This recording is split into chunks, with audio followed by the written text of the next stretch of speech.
Okay. We are recording this for those that are unable to attend, so that they can share in those ideas as well. Kristen. I actually had a quick question that came up literally about 45 minutes before I logged on. So I thought maybe I would share it with the group. I'm just wondering, we don't publish a member directory anymore because of privacy concerns for homeowners and managers. And I'm just wondering what other chapters are doing. Are they publishing or? Before we throw it out there, I have a clarification question, Kristen. Do you not publish a print directory, or do you not publish a directory online at all? We publish a service directory which lists all the business partners and management companies online, but we do not provide individual manager and homeowner information online. And we stopped printing years ago. Years ago. Okay. Okay. This business partner survey, and obviously one of their top asks is that we have a membership directory again, which will then lead to a CRM update and things like that. And so I was just kind of wondering what everybody else was doing, or if it wasn't an issue anywhere else, or if anybody had any thoughts. Sorry, do any chapters want to share what you're doing or with the directory for your members?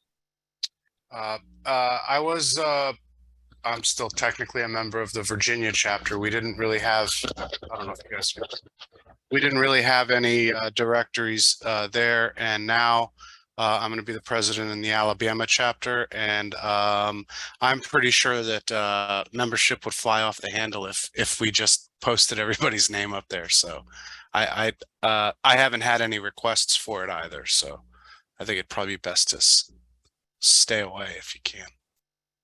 Okay. Amber? So we actually just printed our first directory in a couple of years. We've had lots of requests for it, even from managers, because it was such a big part of our area. Our online, only our business partners and management companies are available, but in our printed directory, all managers. And we sent out lots of emails over the summer of, you know, if you only want your phone number, if you don't want to be in there, you know, log into our online portal, and you can put what you want out there.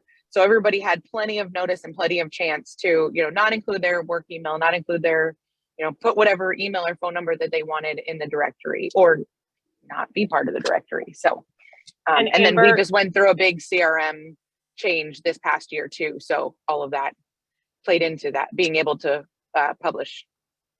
Amber, did you get a lot of people that opted out of that? Just curious, you have a percentage? I don't believe so. I don't believe we had a lot of opt-outs. I think maybe only a couple, and you know, it wasn't a big deal because it's something we've done for years, so it wasn't. Okay, but no homeowners. No homeowners. Is that correct? No homeowners. No. Correct. Okay. Great. Thank you for sharing that, Sean. Oh, by the way, just let me back up 1 second. Amber's in San Diego. For those of you who don't know, Sean is in Minnesota. Yeah. So, Sean, would you like to share? Sure. So we went back to print. It was a heavy request to go back to print by managers, by business partners. And so last year was our first year back doing print after we didn't do print for, I don't know, 3, 4, 5 years maybe. It was all just on the website. We do not include homeowner or manager contact info. It's really only business partners, service providers, and management companies. And then the middle are the partners, the annual partners that we have. Everybody really liked it. We got a lot of positive feedback from it. Managers like to keep these on their desk so that when they need a plumber or they need somebody else, they can just pull it open and find somebody. Okay, great. So I'm hearing there the consensus is most chapters do not include homeowners in their directory, homeowner contact information in the directory. Is that correct? Okay. I actually have a question, if I may. Yeah, please go ahead, Leslie. Leslie, what chapter are you with? I'm the president-elect this year of the Northeast Florida chapter. Okay, great. Please and go ahead. Years ago, when our chapter first started, we had a printed directory. And I've been involved with this chapter since, its inception way back then. But we found that it to be pretty cost, I guess, prohibitive. How do you chapters that do have a printed out directory, how do you pay for that? Do you have sponsors that pay for it, or is it just budgeted? It was Sean? part of, Go ahead. we increased our annual partner cost the last 2 years. And it's part of the annual partnership program that that they're included in the directory with, depending on their level, size ads are included. But we increased our annual partnership costs to help cover the printing costs. Okay. And for us, it was it's included, but it's also was in our marketing plan, and we were able to sell. And this was actually a moneymaker for us. Okay. Just so everybody it speaks the same language, the marketing plan, California, mostly California chapters call it the marketing plan. It's the sponsorship packages that we traditionally see on the East Coast. So it's the same concept. Yeah, we include it. We include the sponsor. It's in the sponsor package, Mm-hmm. the directory. For ads in the directory, Rich? Yeah. Okay. And also for the magazine and stuff. Got it. Okay. How many people have a printed directory, just by a show of hand, either electronic or printed? So 3, 4, and I think, yeah, we may have a couple, it's 5, Amber. Okay, so roughly half are doing printed. Nobody homeowners, as far as we can tell on this call. So does that help you, Kristen? Yes, thank you. I guess my follow-up to the ones that are printed is, how do you deal with people complaining that they're basically obsolete from the moment that they come off the printer press? I mean, that's like, we weren't even considering printed, but now that I'm hearing it's a moneymaker, my ears perked up. And but just with the amount of movement, that's just, I don't know how to even deal with that, because that's the next question. Like, how do we keep the online version updated? And we're going to have to talk to Crystal and things like that about link. Are there ways to link to the membership directory? But anyway, that's a whole nother conversation. So Kristen, it sounds like you're including, though, like all of your members. What I mean by that is you're including manager names, and we just include the business partners. There's not a lot of movement with the business partners themselves as an entity. There might be within their staff, but we're including the business partner information and the management company information, and that's it. Oh yeah, see, we already do that. They want, like, I met Hootie Who at a happy hour, and I can't remember where they worked. I want to be able to name search a manager, and I don't think homeowners on the table at all. It was just more of a, I mean, as we all know, managers fluctuate and move around so much. So it sounds like everybody's pretty much doing what we're already doing, but I will tell you, in case it's a warning, like, we just did a huge business partner survey, and it was by far the largest complaint that people wanted a membership directory that includes at least all managers. Homeowners were they want an easy contact list so that their salespeople can call out. But the problem with that is too, managers change companies left and right. So I mean, it will be obsolete, just like, boards change.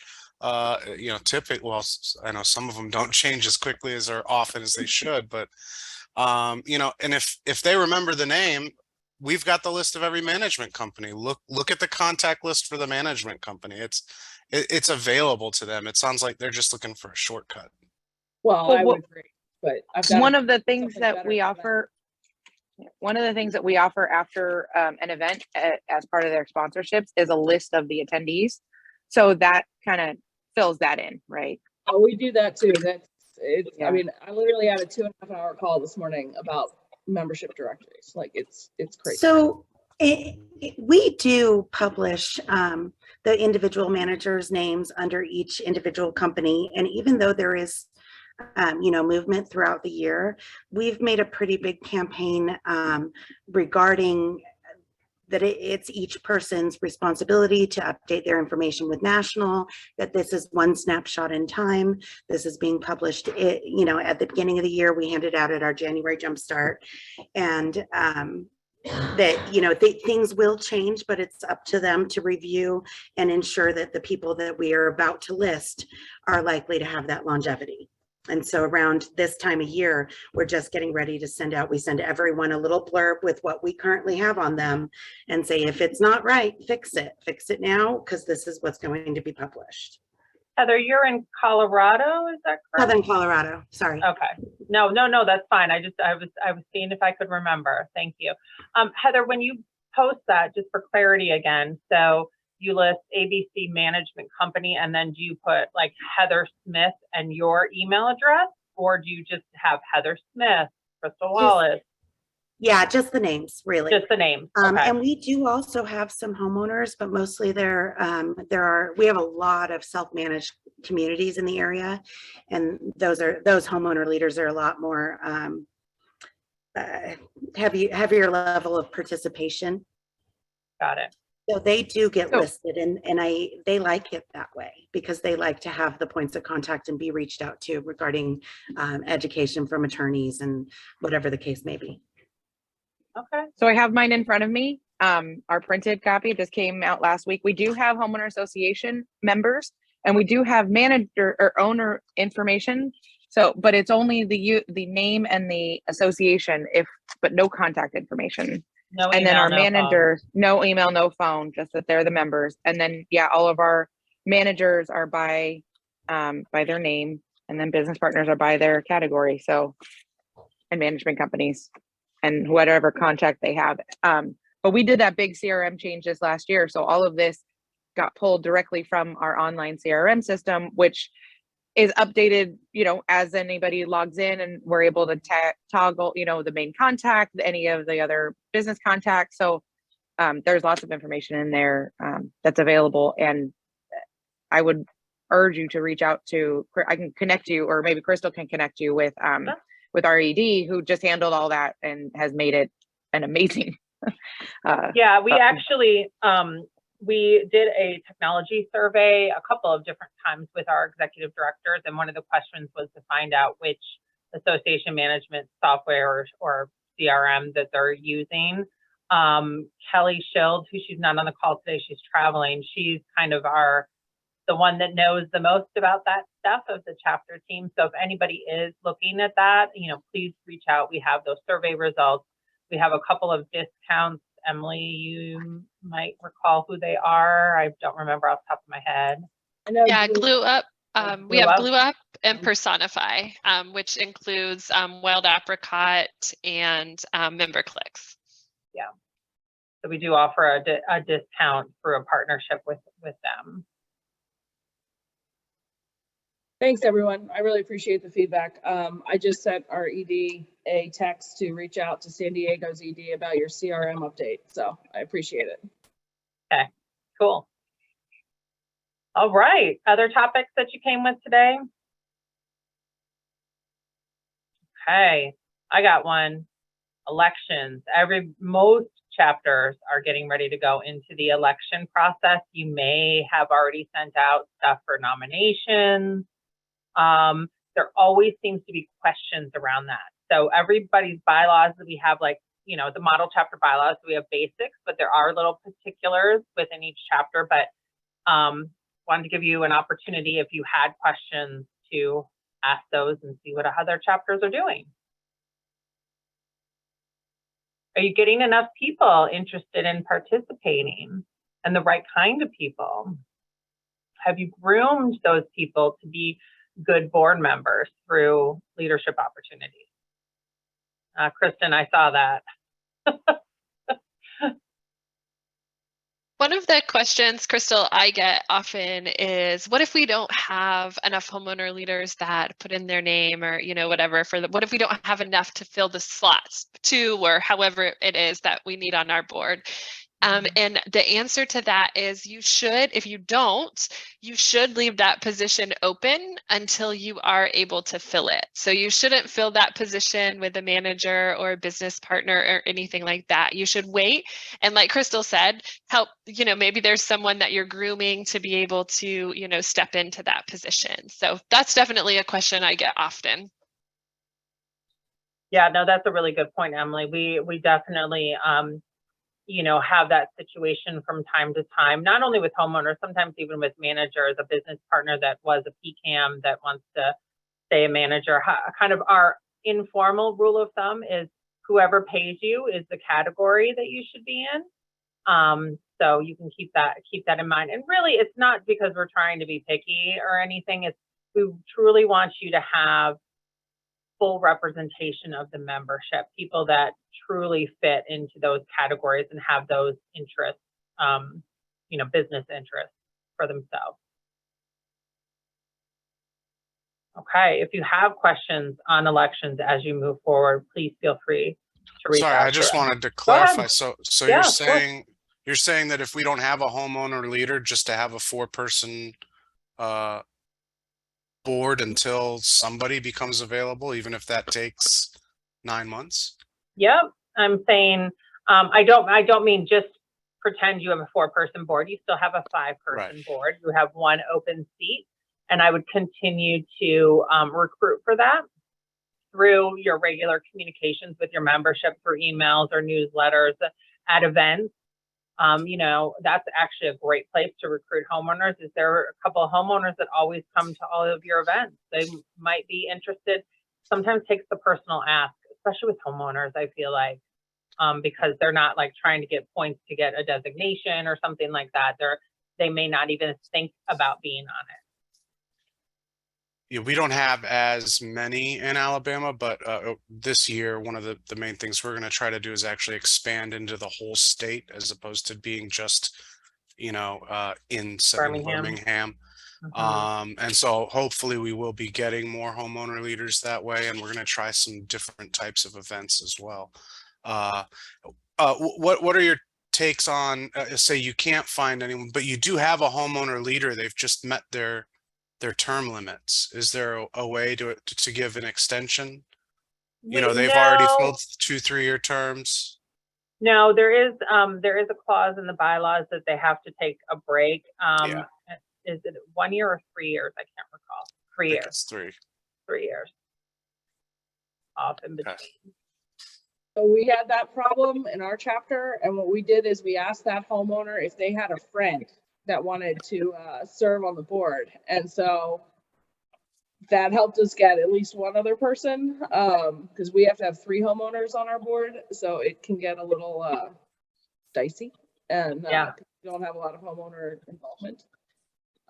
The other thing we've done is we reach out to our management company contacts and say, anybody got a really good board member that wants to, be on our board? So, and we found a couple that way too. Great idea. Okay. All right. I'm very interested to hear the answer to this question. Who knows what recertification is? Not too bad. Okay. All right. Hard to tell with the people that aren't on video, but okay. So recertification is the annual process with minimum requirements to maintain your status as a chapter. So just want to make you all aware that process is coming up. We have provided a link to the online portal for the CEDs. So if your CED has not spoke to you about that, you may want to mention, hey, where are we on that? Most chapters pretty easily will meet those requirements because they are, oh, Emily just popped it in the chat for you too, so you can see what all those requirements are. Most chapters will meet those requirements fairly easily. Some chapters do struggle in some areas. If you are struggling, please let us know. The last couple of years, we've been a little more lenient, COVID, and we certainly don't want to be like police on all of the stuff. So let us know in advance so we can work with you on some stuff if need be. But we are going to be looking a little bit closer because we want to have that continuity of service across the country for those basic requirements. Questions on that? All right. Who do each of you have an annual review process for your executive director? A lot of chapters are going into that time period as well towards the end of the year. Okay, I see a couple of head nods, thumbs up. Okay. Just a reminder, some, especially coming out of COVID, some chapters have kind of sidelined, you know, that process and merit increases, et cetera. If you have, it's important to set those expectations for the year ahead with your executive director and review their performance. If you need some tools for that, we do have some on the online chapter toolkit, or reach out to one of us on the chapter team, and we're certainly able to provide you some information there. But it's super helpful for the leadership as well as your executive director. In those annual review process, can anybody share those that are doing it, how you conduct that? Do you have like a form? Do you have a meeting? Do you, like, tell me a little bit about that process for those that are, you know, we have some new CEDs, I know, so just to talk through that process a little bit. Amber? So we send it out to the executive board. Everybody fills out the same form, and then we collect all the information, either the president-elect or president, or both of us. But last year I ended up doing it because our president was, he was busy. So as the president-elect, I did it. Now this year, I'll probably teach the president-elect how to do it for next year. But then we sit down and have a meeting with the executive director with all the findings. Well, we take it back to, we take everything back, and then we discuss if there are going to be any salary increases or anything with the executive board, and then take it and sit down with the executive director. Okay, great, thank you. Kristen? Similarly, we as an EC, we have a form and we have different categories and we rank from 1 to 5, and the EC sits down or meets virtually together and goes through the form, and then the president and president-elect, and sometimes the immediate past president, will sit down with the ED and go through the list and then talk about. We do our salary increases after we close the books, honestly, to make sure that we've met budget. And so that's done in February, but we go through and do performance review and goals kind of in December. But we have a like 5-page Excel spreadsheet that tallies and averages based on ratings on different areas of their job performance. Awesome. Does anybody provide a self-evaluation to the executive director so they can provide input to you? Okay. Oh, I see both Amber and Kristen nodding. Okay, that's good too, to kind of see where they're sitting with their, you know, thoughts on their performance. Do any of you do a board self-evaluation at the end of the year? Or at any time during the year? How do you know if you're doing a good job? We're always great. Right, of course. Just ask me, I'll tell you. I know you will, Rich. We are actually right in the middle of a strategic planning course type deal. So we are kind of doing a self-evaluation to see where we're at, what we can be doing better, how we can communicate better to and from the committees and the membership. So yes, but not in any other formal. I think it's something we're probably going to be building in as part of the strategic plan after this. Yeah, I think it's, you know, a lot of chapters don't, but I mean, I'm just kind of planting the seed that you might want to think about, you know, so that you set expectations among yourselves, because we all have those board members that don't always follow through, you know, so setting those expectations up front and then kind of reviewing what has worked and what hasn't worked so you can improve on it is good for the board too. I don't know. Do we have anything like that in the toolkit, Emily? We need to put something in there. We need to get something. No, I was looking, but I've ran across a few, so I can get something. I'll send it in the exchange group. Okay, cool. That's a great idea. Thank you. Okay. Every week, Emily primarily sends a weekly email of kind of highlights of what's going on. It goes through our exchange group, but it comes through Emily. Does everybody receive that?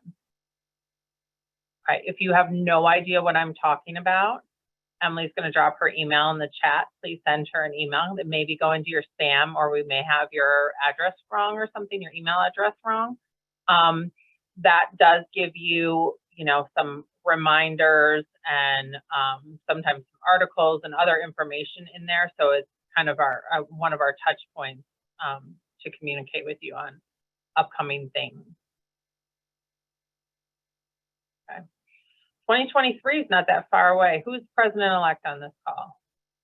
Ruth, Leslie, Roy, Rich, okay. Sean, okay, and probably a couple others.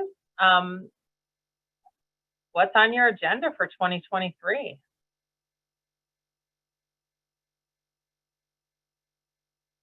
Sean, you just came off mute. Yeah, I did. Sorry, I was getting a No. text about an emergency. So I have 3 pillars. We're continuing diversity, equity, inclusion with a new committee. So we're excited to launch that. We are going to move more back into social purpose activities because our chapter has really stabilized since we were part of Brainerd. With Tim's involvement, we've really stabilized and done really well. So we're moving back into social purpose. And then my primary one is I got the board to approve a budget we are doing 4 educational videos for homeowners on what it means to live in an HOA. We're having a lot of complaints from managers and management companies that people who are moving into HOAs don't get it. They don't get how it runs. They don't get how it operates. And so I came up with an idea and ran it across a bunch of management companies and said, what if CAI did short educational videos? They would be available for use by members only. So management companies who are members can utilize the videos, and they're quick ones. Like, what does it mean for lawn and snow? What does it mean for governing documents? Just really probably 2 minutes or less. We're hiring a marketing firm to do them, and the management companies love it. The next generation don't want to read documents, they want to watch videos. So that's where we're going. That's my big project for 2023. Tim told me I might be a little ambitious, but I'm like, hey. He's like, you only have one week. I'm like, yeah, I'll get it done. Yep. Hey, Rich, that was one of the goals that we talked about with Nevada when I visited you all.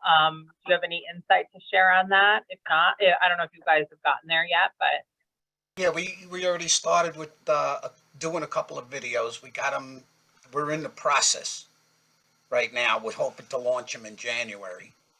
Okay. And they're also short little clips, right? Yeah.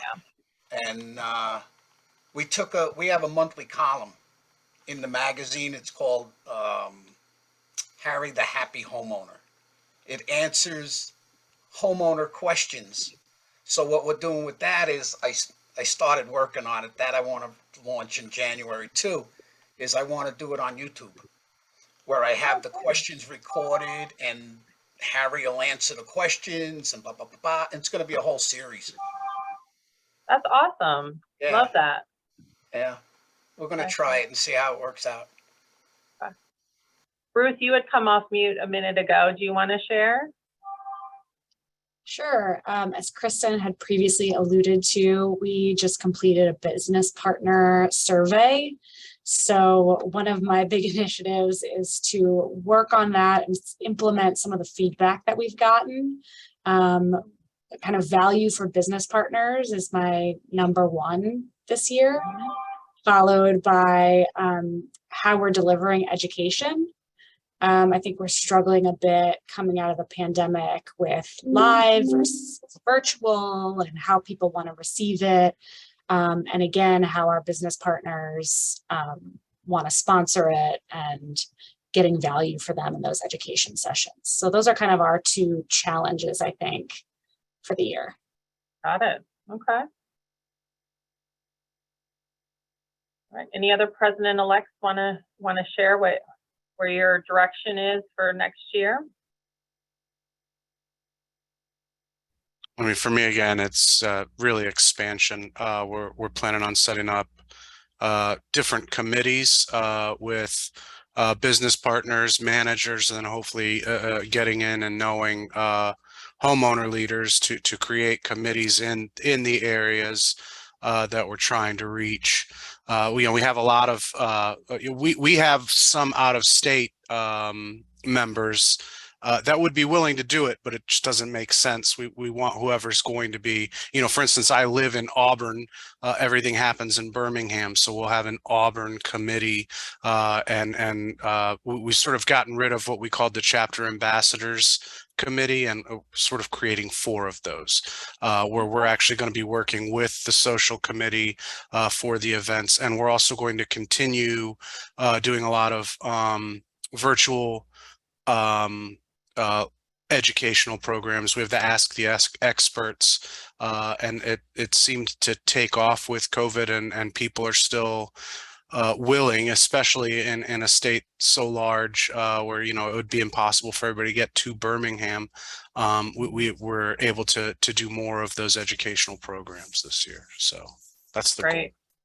Has anybody, just for Roy's benefit as they embark on expansion, is there anybody on the call that's been successful at that might have some insight to share with him? Because I know some chapters have committees in other parts of the state to help.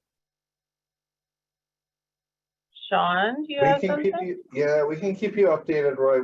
We created an outstate task force committee. We have a few markets that are outside the Minneapolis-St. Paul metro area, Rochester being one, Duluth being the other.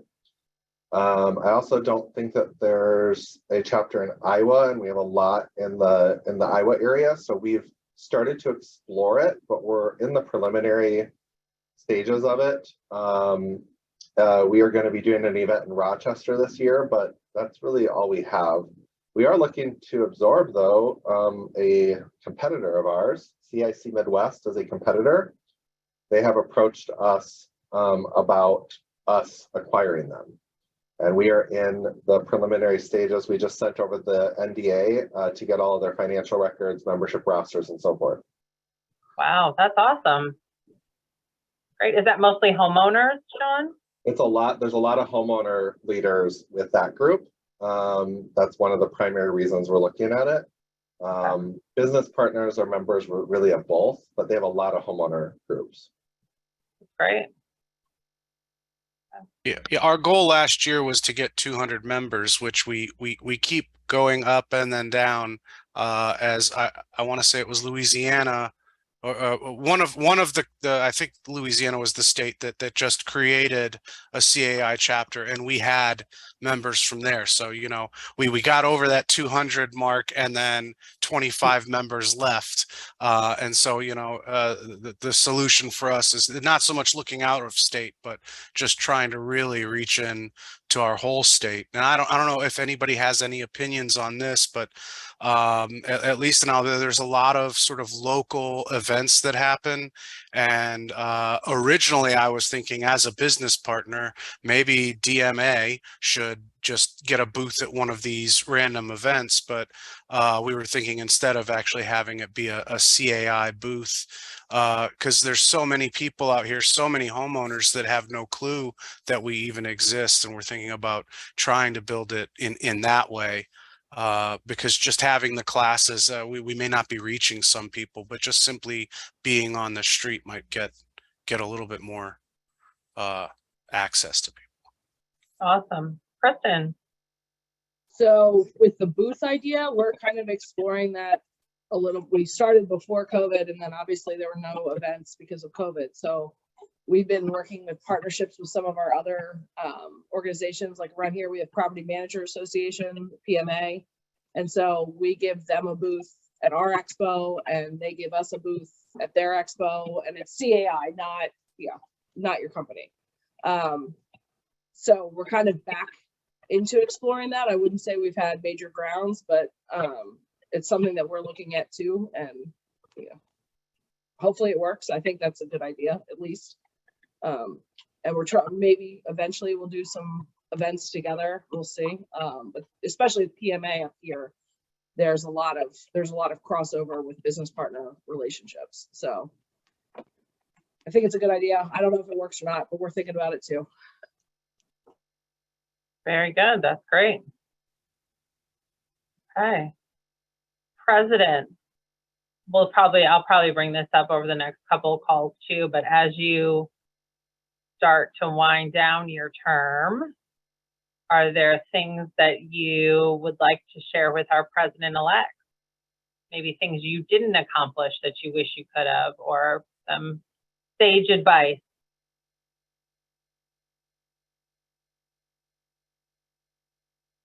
You didn't learn anything? So I'll share some advice that our immediate past president shared with me, and I've already shared it with Ruth. And when you're becoming president-elect, or at least my initial instinct was to volunteer and try to be involved in everything. And you can't do it because you will burn out. So think about strategically what those items are that are most important to your chapter, whether it's the golf tournament or whatever, and make sure that you're at those events. And I would talk to your other board members about making sure there's a board presence at every event, but don't feel that you have to be at every single event, because that's how I felt in the beginning. And fortunately, Mike was like, slow your roll, because you'll burn out. And so that would be something I would I'm glad somebody told me that in the up front. So good advice. So I've actually been at I'm sorry, I've missed 2 events. I will miss 2 events this year, but I've been at everything. I calendared everything and I built my schedule around knowing that I'm only going to be president one time ever. So I'm fine with that. But you know, managing the time between the business and, you know, my business, right? Definitely has been fun, but, you know, leaning in on your team, leaning in on the calendar, making sure we've had board presence at every single event has been very important. We have it as a standing item, that we have at least 3 board members at every event. We've been able to exceed that at every one this year, which is phenomenal. It's something we've never been able to do, but really holding everybody accountable. And then we developed a plan where business partners would have a lower cost to be able to attend, but still attend in the board position, so that they're not just going for free, so that there's still a buy-in and a value, because they are, as business partners, they're still having the benefit of being there, but also being able to be there as a president. We opened it up. It wasn't, you know, something that we talked about behind closed doors. We opened it up to the whole board, and we had a good, healthy discussion about what that cost was, what, you know, which events, social events, you know, obviously cost more to our attending business partners, and, you know, the educational ones don't, but are not as much, but just keeping it at the forefront of, you know, we want everybody there, but we also need to be cognizant of that. And then, you know, between myself and the president-elect, we've been working on being at every one of the committee of meetings this year. That hasn't been perfect, but at least calling in so that they know that, you know, him coming in and me going out doesn't matter, that there's an extra board person in those meetings, and it's not just a board liaison. So, because we have 7 or 8 committees, so it isn't, you know, they're all over the calendar. So we just kind of tag in and out of which ones he can do or which ones I can do. And sometimes neither of us can do them, but, you know, we've been making our best effort. So carrying that into, and it's received really well from the committee, because they see that we care, and we want, you know, we want them to understand what we're looking for as a board. So bridging that communication has been really good this year. I am so proud of San Diego. That's been a struggle for a long time, Amber. That's amazing. That's Yeah, the awesome. accountability in the board meeting, I mean, just really helps. You know, we have Carissa RED puts in the sheet, and there are blank things. Okay, who am I filling in this one? And we do it, you know, a couple months out. Great. And it's working. That's awesome. I'm so glad to hear that. Thank you for sharing that. Michelle, did you have something you wanted to share? Sure. Amber, fantastic. I absolutely love that, you know, your whole presence of, I'm president once. So creating your calendar and allowing yourself that space. I have actually been sharing, as we look at our slate for new board members coming in, you know, try not to scare them to say it's a full-time job outside of your full-time job, but just being real and upfront with that. But I loved your enthusiasm to, I only get to do this once. You know, one of the things that, because when I was president-elect, it didn't happen for me. So I tried to instill it for my current president-elect, and that was having open communications and including that person in as much activity and awareness as to what I'm doing. Because the other end of being a president-elect is if something happens to the president, you've got to step in. I was in a position, if that had happened, I mean, I'm a 12-year volunteer, I easily could have jumped in, but there were things I had no idea about. So I've been really astute to make sure that my president-elect has been right there with me almost every step of the way, whether she's attending or not, she knows what's happening. We do share a lot of things. We have the fortune that I actually will be, my 3-year term, I'll be on the board for the next 3 years or 2 years after this. So I'll be immediate past president with her. And then when she's immediate past president, so it works out for us. But in the case that it doesn't, just involve your PE and president together. The other thing too is we have a really strong committee structure, and we have an amazing finance committee. Our bylaws are written such that the president-elect serves on that committee, and that is crucial to understanding, I think, anything we have ever done, whether I was a committee chair or up in this leadership level, understanding the finances and that the dynamic of your $1 million organization and how everything you do is affected by that. So I think that was the other, it just makes a whole lot of breathing room easier. But everything else Amber said, absolutely spot on. I love that you brought up the financials, Michelle. That is a one area. Not everybody knows how to read financials. You know, a lot of managers do, and you know, if you do it regularly for your business, but some people don't. And if you don't, it's okay. Ask, will help you. Your CEDs want you to ask questions because they want to be transparent about those financials. And it's the members' money, you know, so we got to be really cognizant of what we're using that money for. So thank you for bringing that up, Michelle. Okay. All right, we are coming up. I have 2:13. We're scheduled till 2:15, so I want to be cognizant of that. But if any, go ahead, Amber. Okay, so one of the processes that we're working on, and I'll make it quick, and then maybe I'll drop my email and you guys can email me what you got, is the end of year nominations for awards or award nominations. What are your processes? Do you have a written policy? And if you do, I'd love to see it. So I did a complete policy review as president-elect. It took me 9 months. It was crazy. I swear I read like everybody's chapter policies and then rewrote the ones for us. So we've got a really great thing. And then all of a sudden I'm like, oh, well, I missed a really important one, which is how we pick who gets what prizes or not awards at the end of the year. So if you have those, if you have a written policy, if you could share them, that would be awesome. Or Crystal, if you have everybody's. Yeah, we certainly can. We can share some stuff out if you have something you want to send in, and we'll also post it on the toolkit as well. And we can stay on. I just wanted to be cognizant if people have to go. I'm willing to stay on until 2:30 Eastern. So if anybody wants to share verbally now what they do with awards process, please feel free. Kristen? So Amber, we have a very robust awards process, and we're fortunate that we have a lot of people that like to volunteer, and it's a little competitive.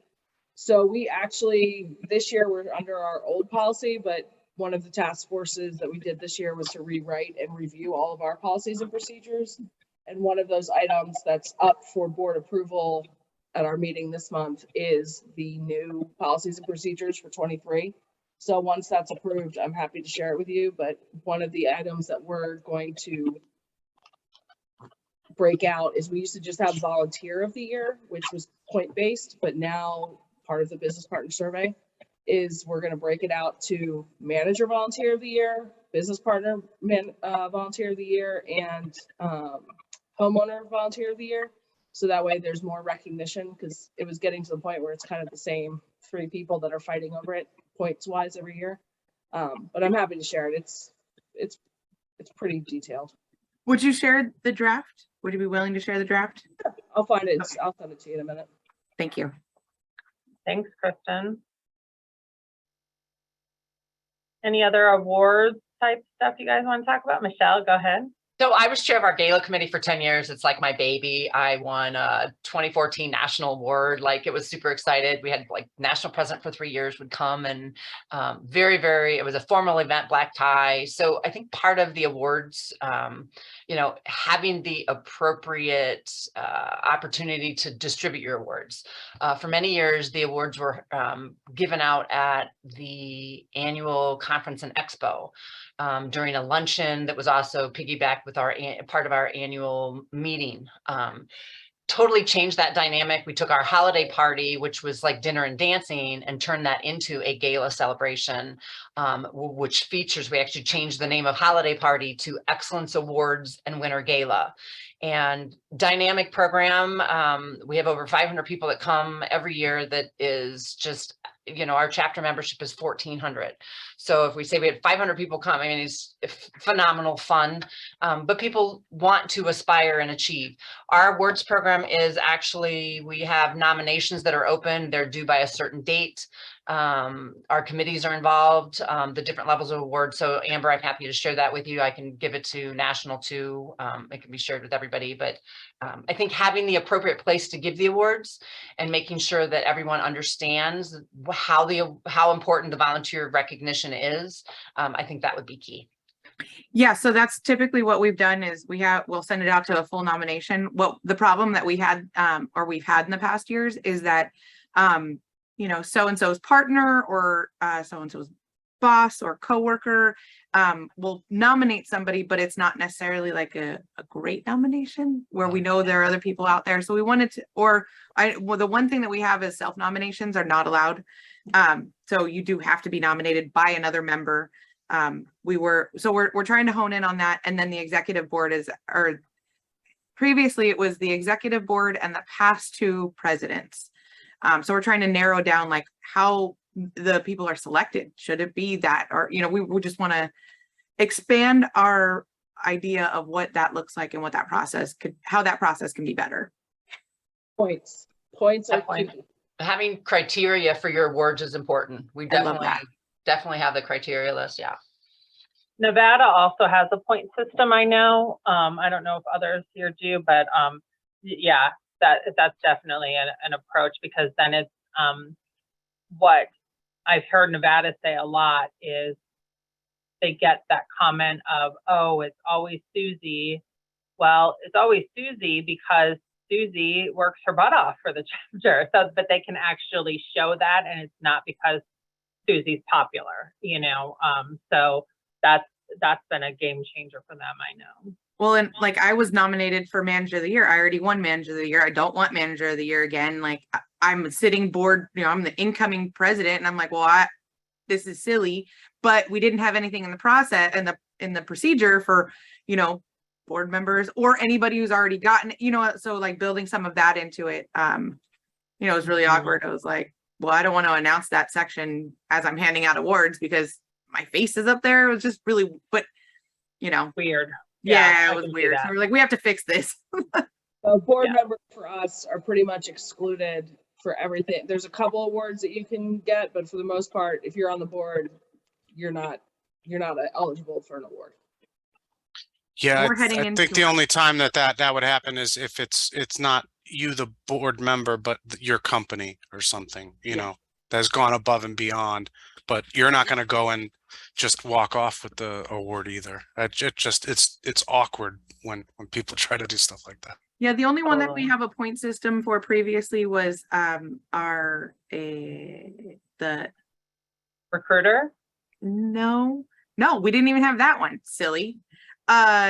It was so that one's a numbers thing for sure. But go ahead, Amber. It's for from our evaluations from our educational events. Oh, okay. So that one, a board member could win that one if it happened to be one that they sat on and it got the highest evaluation.